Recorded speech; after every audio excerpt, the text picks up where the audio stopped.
other point. Over here, Scott.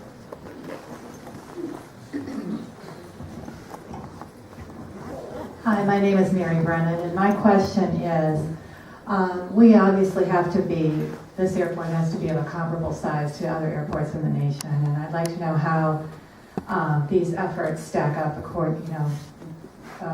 against other airports. I'm going to request that the airport take notes on a lot of the questions instead of trying to answer the questions at this time, because I do see a lot of hands up, and I want to get through as many questions and comments as possible. My name is Nancy Early, and I'm on the board of our Thornapple River Association, and I am a huge supporter of the airport and making it successful, and I am probably as far from what one might call an environmental wacko as you can get. However, having said that, I have listened to both sides. I'm not an engineer, but what disturbs me from a time frame standpoint is, first of all, you mentioned that the report was originally done, I believe it was in December of 2011. It's now June of 2013. We were promised comment times and time to look at the permit. We were not given the 2 weeks. And suddenly, after all of this time, we're being asked to quickly look at something in 30 days. And this meeting was obviously not put together by the airport or the DEQ, but by local people. So we have one meeting of 2 hours to suddenly make comments when you've had a year and a half and this report has been finished, which leads me to question pretty much everything that you're saying in terms of truthfulness. And because there has not been open, you put a whole list of things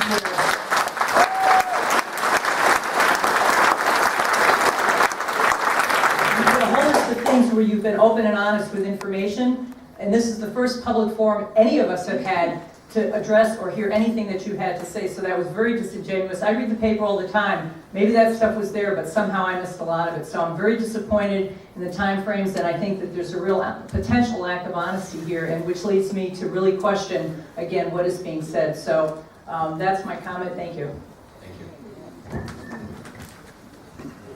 you. My name is Rob Andrews. I live on Kilmer. I am a member of the Thornapple River Association, a new member, just recently inducted. I just had a couple of comments. I'd like to use the podium.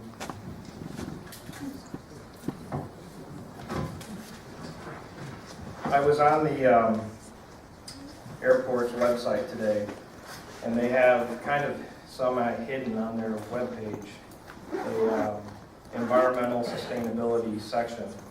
And the opening statement states, the Kent County Airport Department of Aeronautics views its environmental sustainability efforts as an integral part of its mission and is committed to reducing the airport's impact on the natural environment. I propose that they revise that to say that they're only 93% committed.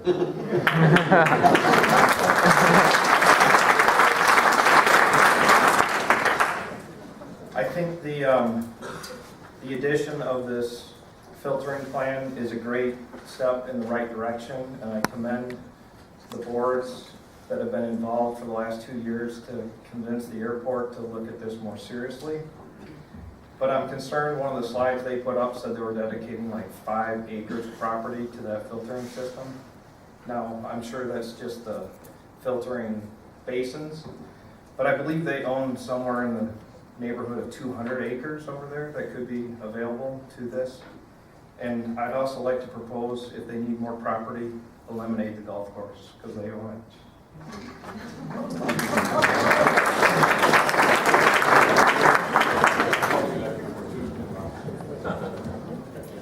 All right, we'll go around this way. Go back.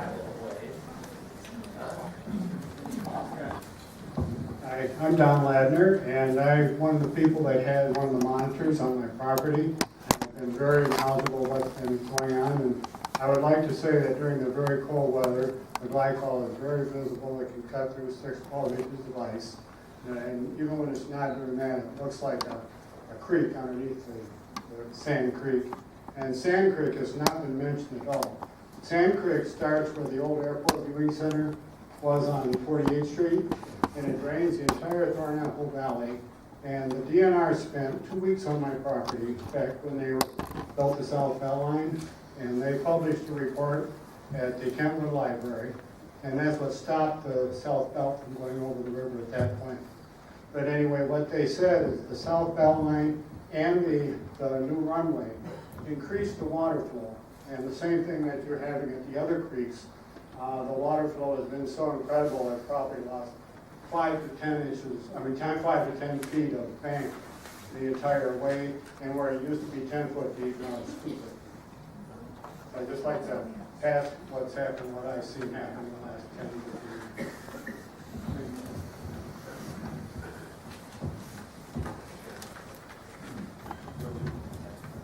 My name is Ned Quinn. I moved on the river in '04. I took the Scott's position from '06 to '09, so I've kind of been on the I guess, outskirts of this whole thing. I'm a commercial real estate broker in West Michigan. I guess I'd like to address the DEQ on one of my concerns. If I sell a commercial property to somebody, we go through an environmental assessment. Okay, we establish a baseline, we establish due care, how are we protecting the environment? So in the event something happens down the road, who can we hold accountable? In other words, who can we sue to fix? I'd like to know if we're going to be suing the township, the DEQ, or the aeronautics board. Okay, because one of the issues that I see right now is we're talking about the glycol, but we aren't addressing the contamination of Trout Creek.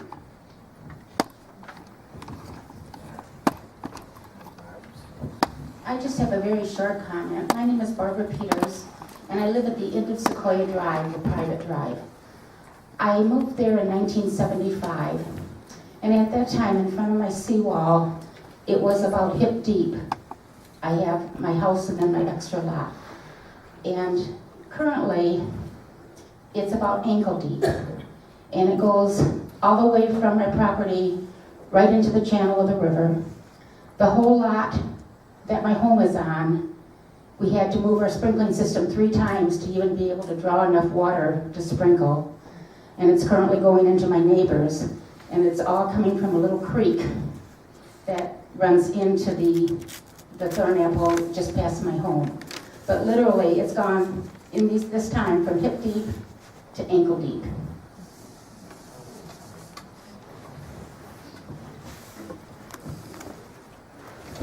I had a question. Would you let your own kids swim in that water?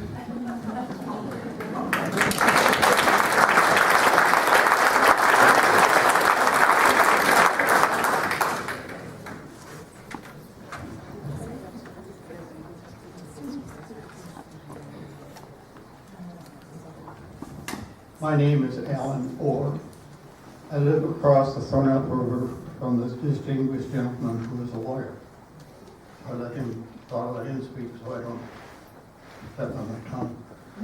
I moved to Thornapple River Drive in 1981.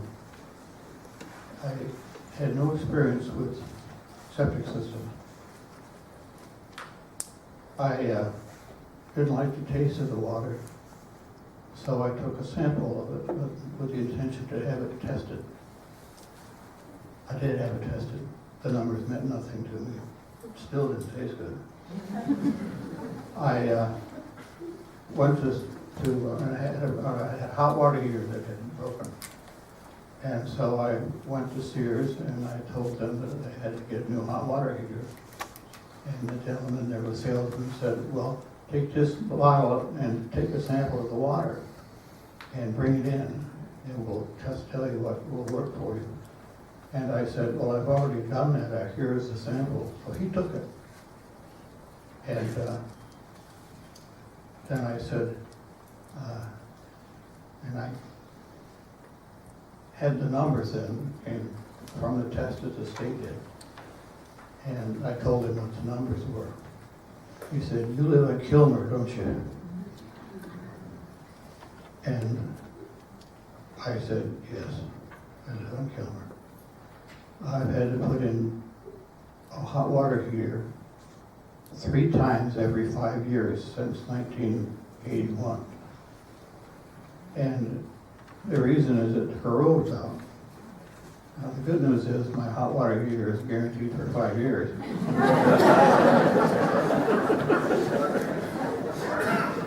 And at 5-year period, I installed 3 hot water heaters. two of them, which I don't pay for. But I'd like you to keep that quiet if you would. I also found out that my water is at 220 feet right across from the airport. I have the 5th worst water in the state of Michigan. And that's everybody on my side of the street, and that's the joke on Kilmer. On the riverside, our well systems and the water that we have to create a problem. And on the other side of the street, they have to have their water, don't have it tested, but it eats their septic systems. So they keep getting those frequent, all right, no, that's a neighborhood joke, but it's not funny to you. Thank you for your time.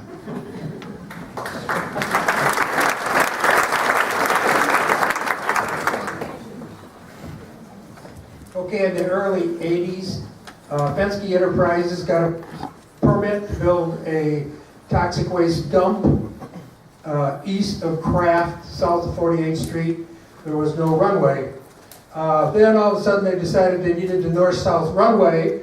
We had already determined, the people in the township, that there were sand lenses that went underground from where the toxic waste dump was down to the river, okay? So when they started running the new runway property in, I kept inquiring about if the toxic waste dump with the plating waste had been removed. They'd run you off the place if you went to go look. And I never know if 100% of the plating waste was taken out of the spot or not. They filled it all in, built the north-south runway, and now you're talking to me about metals in the water. And I know those sand lenses exist down to the Thornapple River, and so could the DEQ explain that about the Penske dump?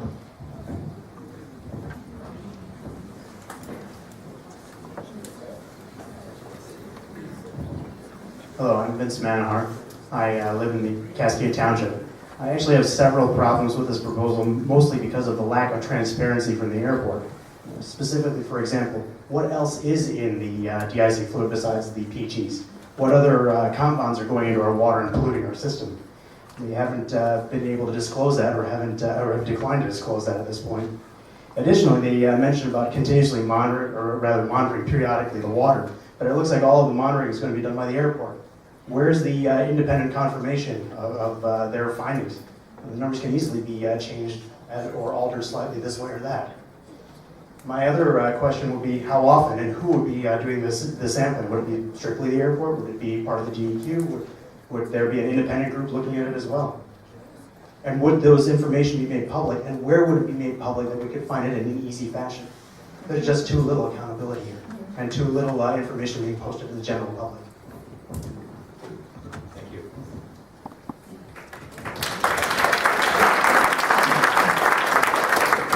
I'm John Shipley. I've lived in the township since 1968, and I'll probably draw my last breath here as well.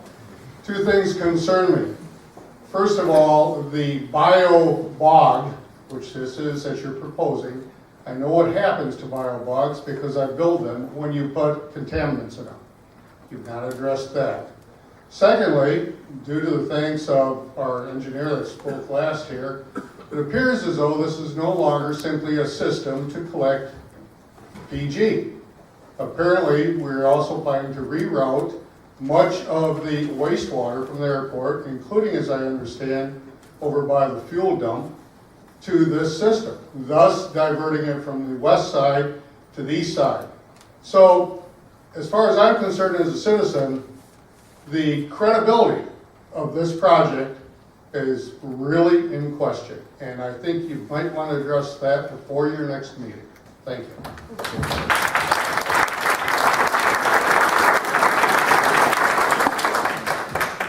My name is Joey Gins and I live in Cascade. Several times it's been mentioned that even prior to this recent event that's going on, I think dating back to 2000, that the contamination levels that have come off from the airport have been checked and found to be insignificant, that they won't affect the oxygen levels of the water too much. Trout Creek's in my backyard. Trout Creek's the unnamed tributary that was mentioned several times, which I personally find very insulting. But that creek is dead. Anyone that wants to can go walk over there and check out Trout Creek. There's no fish, there's no frogs, there's no plants growing in the water, nothing. If the water that's coming from the airport is so innocuous, how come the creek is dead?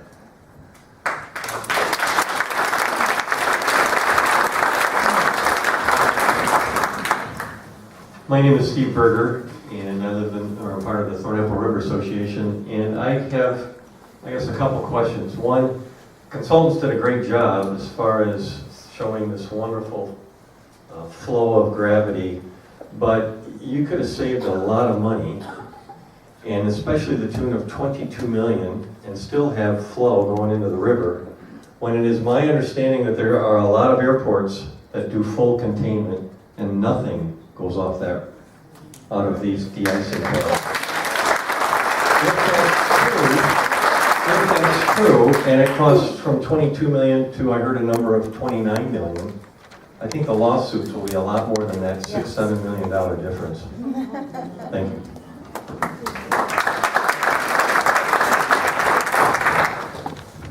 My name is John Sarb, and I'm at 590 River Street in Ada.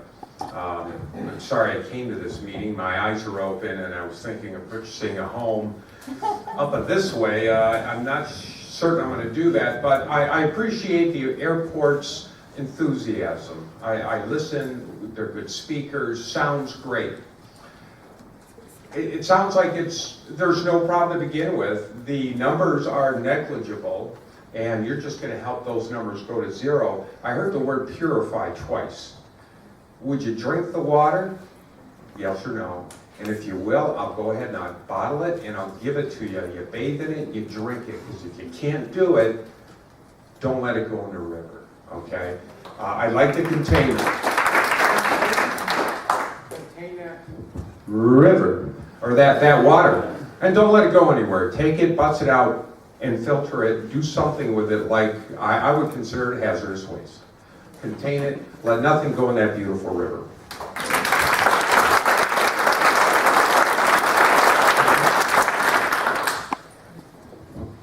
Yeah, my name is David Weber.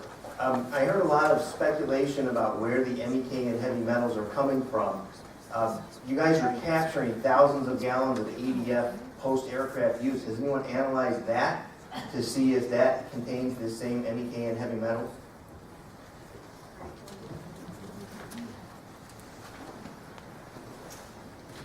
My name is Don Foss. I don't live on the river, but I live across from it, and I really enjoy the view. I would like to, let's unbaffle us and tell us, you give us percentages, would you give us gallons, what we're talking about here? I think we could better relate to that rather than the percentages that you've given up there. And this facility that you're proposing for treatment, I know there's more air traffic that the airport is going to handle.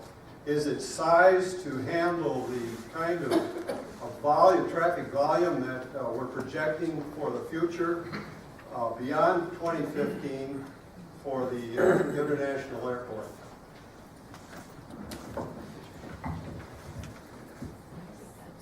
Any more hands? My name is Grace Pinnanen, and I'm a little bit concerned about all the pollutants that are going in the water. I live by the Thornapple River, and I'm concerned about the well water that I'm drinking. Is this going to make me sick? And I'm also concerned about the lack of transparency in their proposal. I mean, something just doesn't add up. Figures can lie, and liars can figure.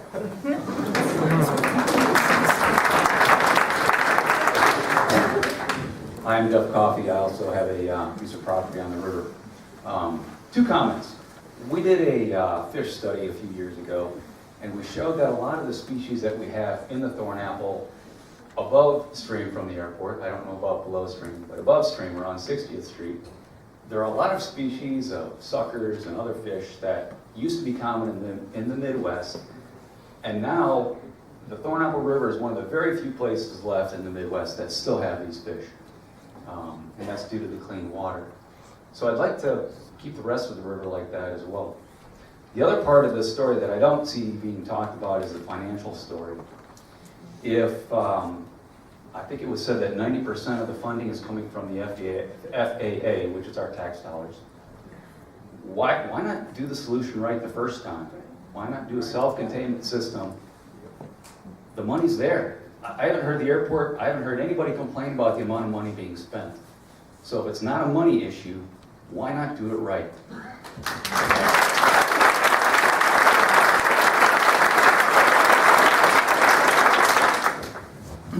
I'm Grace's dad. I just wanted to ask, it just seems to me that why are we not even considering de-icing pads? It seemed like that was a logical choice. And then also, detention basins, I think, would also tend to help the erosion situation that we have. So those are two things that I'd like to have the airport address on why they haven't considered de-icing pads or detention basins. Thank you.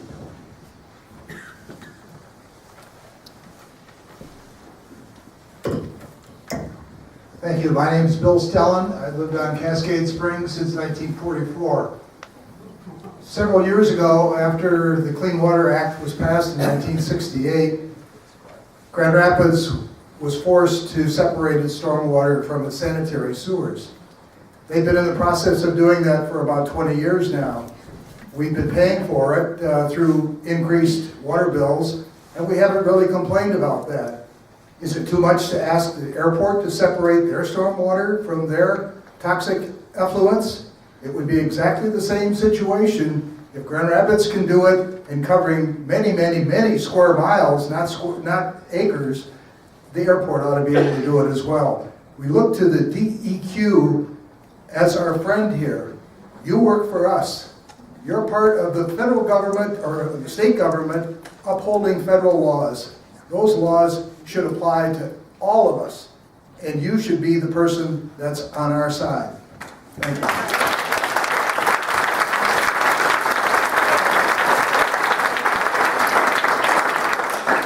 I'll go around this way. At some point, I'd like to want some responses in here too.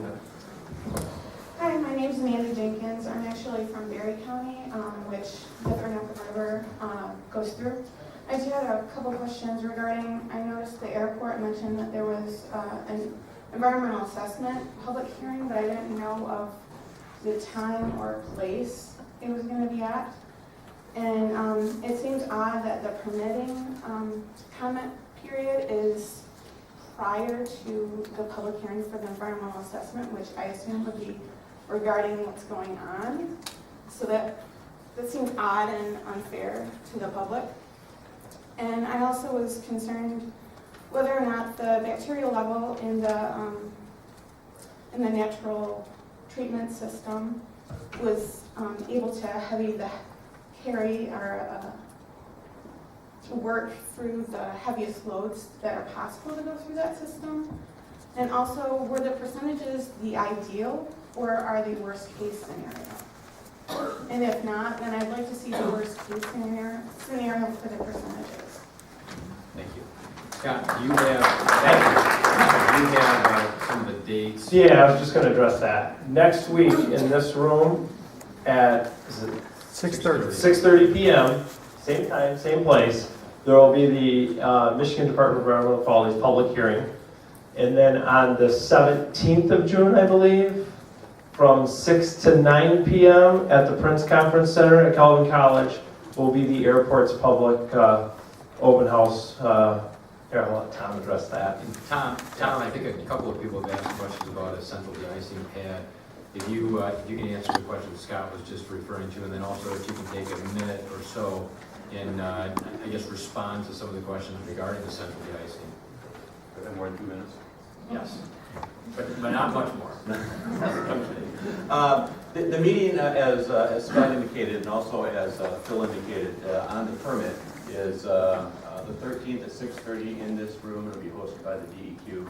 An opportunity for public comment on the permit and the requirements that the DEQ is going to be placing, or at least the draft permit will be placed on the airport. The meeting on the 17th is a public hearing. It is by the Federal Aviation Administration. It is a requirement of the Federal Aviation Administration, and it's a public hearing on the environmental assessment. The environmental assessment document is available at a number of locations around the county, including the library here. It also is available on our website. And if anyone wishes to have an electronic version, we have them available on CDs. Give me your name and address afterwards, and we'll be glad to mail you a CD with that. The environmental assessment, the purpose of that is to analyze the environmental impacts of the construction of the project and any long-term operation and maintenance issues associated with the project. It does not get into the permit. They are completely separate meetings. And Scott referred to it as an open house, and we are going to treat it as an open house. We will have staff there, we'll have consultants there, and it's going to be somewhat informal from the standpoint of trying to answer your questions. But there are opportunities to go on the record with the court reporter, and those will be responded to. A couple of comments regarding the centralized de-icing facility. We looked at that as part of the long-term alternatives report. And what we have found is that, and I heard a comment earlier about how centralized de-icing facilities can pick up close to 100%. And there's no evidence that we are aware of that happens. A good example is Detroit Metro. Detroit Metro has a centralized de-icing facility, and they capture about 33% on theirs. Bishop Airport Flint has a centralized de-icing facility. They capture about 50 to 55% on theirs. And you have to go back. One of the things that we're mandated to take care of is the biofilm development in Trout Creek. And that is what is driving this project. And as part of our analysis with the centralized de-icing pad, we would still have enough of the de-icer out there going into Trout Creek that we'd have to build this project anyways. So it's not a matter of comparing $22 million versus $23 million or something like that. It would be double the cost with, in our opinion, no additional environmental benefit at all. Thank you. And I'll make one comment to that, which I think is on most people's mind, and I've heard it a couple of times that the requirement is to correct the issue at Trout Creek, and I think the fundamental problem with that is we don't appreciate the fact that it creates other problems.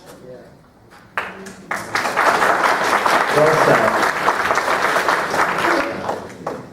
Hi, Ethan Anderson, owning property on Trout Creek, so I can certainly appreciate the Trout Creek priority because it's all about me, right? First of all, thank you to all parties for taking part in this, in addition to the airport as well. And I guess call me optimistic, but I'm going to assume that a lot of work was put into some of these solutions ahead of time, so I can appreciate the extra clarity there. If some of those details that you just talked about could be made available in regard to some of the solutions that you had looked at and why you didn't go with them with the other solutions, that certainly I'd appreciate that. Other thing I want to be able to make sure is with the budget cuts that are impacting various departments, including the FAA, does that potentially impact this process at all? I'd also like to be able to know with the current permit process, as the liability that was talked about before, exactly what type of teeth are involved. So should those limits become surpassed, exactly what happens next? Is it, oh well, we tried, or is there something else that comes into play? And then I also want to know, I believe the fall of 2015 was the deadline that was listed as far as seeing the completion of the project. Is there any type of improvement that we should see up until that point? Or is it October 1st of 2015, no pollution, and September 30th of 2015, the same amount of pollution? So exactly what type of progress should we see up until that point? Thank you. Thank you.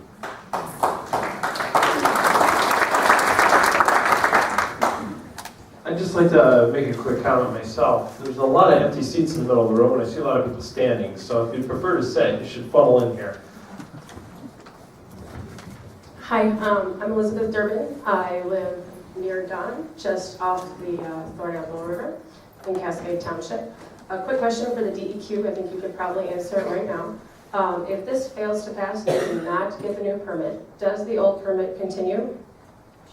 And does it continue indefinitely if it does? Otherwise, what does it revert back to?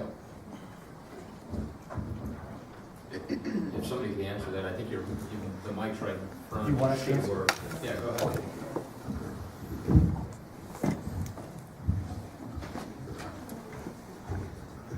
Actually, this is a modified permit, so this permit that's in place right now is the one that carries forward.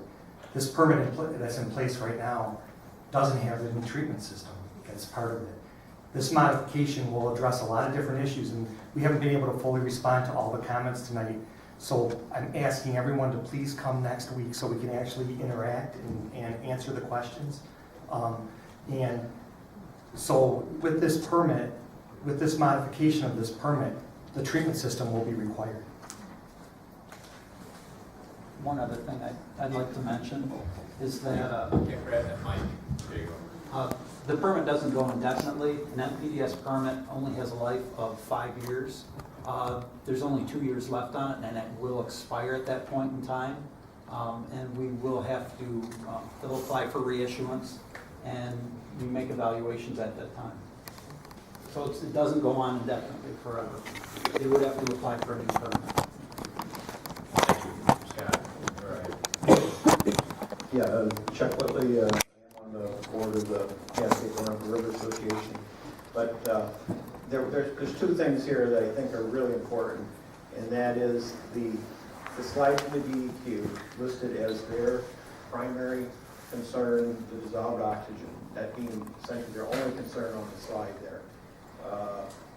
And then when the airport, on the executive summary, mentioned several times here, is the elimination of biofilm on Trout, or the unnamed tributary. Sorry for the insult. And I think that both of these, we're setting the bar way too low of saying that, you know, if you put it in layman's term, the dissolved oxygen, is the river going to be dead because there was no oxygen to support animal life?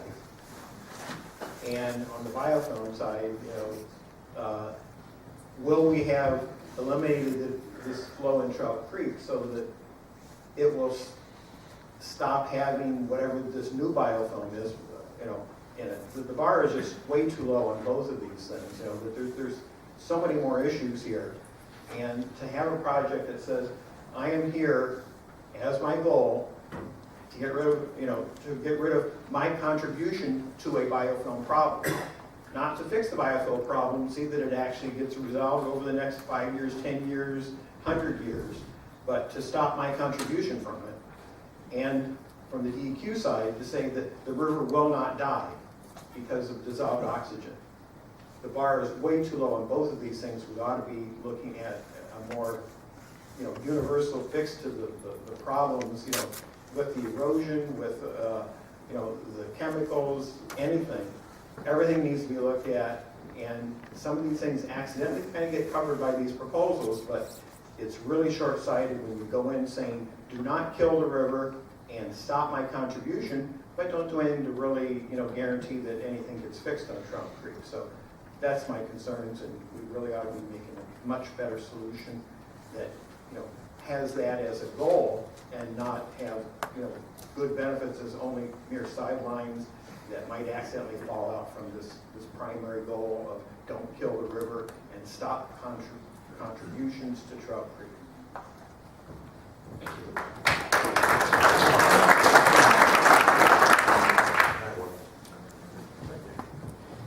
My question, and I guess I'll listen next week. My name is Bob Chauvinet. Obviously, I'm new to this issue. The airport has been depositing PG into the river for a long, long time.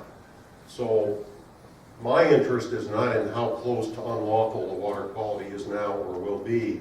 My question is how much better would it be if the airport wasn't putting PG into the river?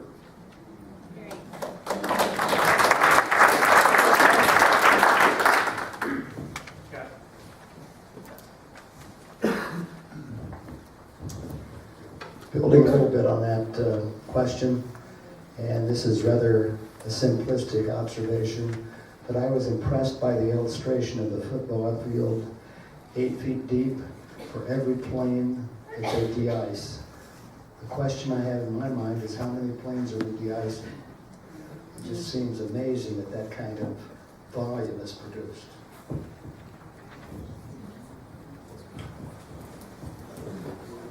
My name's Irv Gamby, and I guess I'm a little pissed off right now at all you guys. You live on the river, you've seen this for years, and you haven't gotten involved until now. Scott's been involved, I've been involved, Bill's been involved. You should have been involved before now, and I hope you stay involved. Because you're right, we all live on it. But get involved, help with the solution, not point the fingers and ask why. You've asked a lot of great questions, most of them have been covered over the last year.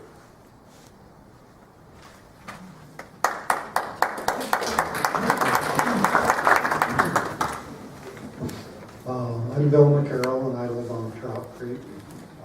And I guess maybe I'm the one that got this all started in the first place, really.